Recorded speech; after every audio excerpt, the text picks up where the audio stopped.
credeam că trăiesc un vis departe de realitate și că între noi avea să fie un sentiment aparte, dar ești departe, mult prea departe de mine. Sufletul meu e gol acum, varsă lacrimi și suspine fără tine. E ca și cum nu mai sunt eu și asta am tupeu să o spun, chiar dacă nu am fost mereu printre așternuturi albe sau peste câmpii cu flori, alergând ca doi copii, dar parcă mă trec fiori. De câte ori să mai repet că pot să te aștept, de câte ori mă uit la ceas, de atâtea ori respir încet. Simt cum se scurge în mine ultima clipă de viață și ca orice din lume să te văd acum în față, să te simt, să te cuprind, să te strâng în brațe, să te alin, să fiu cel ce avea să te răsfațe, să mă joc în părul tău, să-ți văd zâmbetul pe față și să ne iubim neîncetat până dimineață.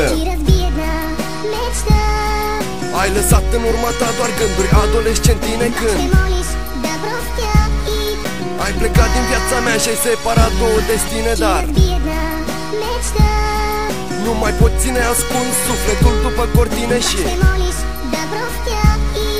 sentimentul zace în mine, inima tinde să se închine. Regret că te-am lăsat să pleci acum 3 ani de zile, poate tu n-ai realizat, dar ai rupt sufletul în mine, m-ai făcut să devin slab. Eu te-am făcut să nu mă uiți, m-ai făcut să devin eu ceea ce n-au reușit mulți și aș muta mulți să mă ascult, spunându-ți câteva cuvinte. Aș pune punți peste ocean și orice mi-aș aduce aminte, aș face orice compromis. Știu de unde am plecat, ți-aș spune clar că te iubesc, dar mă spus că sunt băiat. Ai rămas în mintea mea, nu te pot scoate nici să vreau.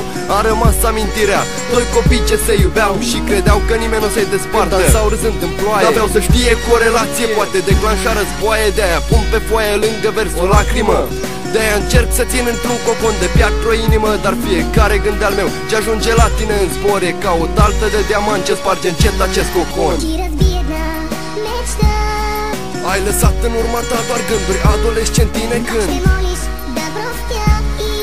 ai plecat din viața mea și ai separat două destine, dar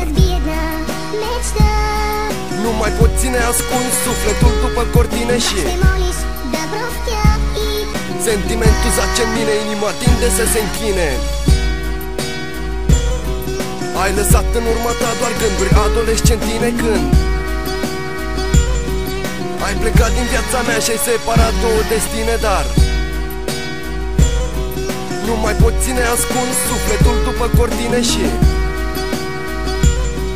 sentimentul zace în mine, inima tinde să se închine.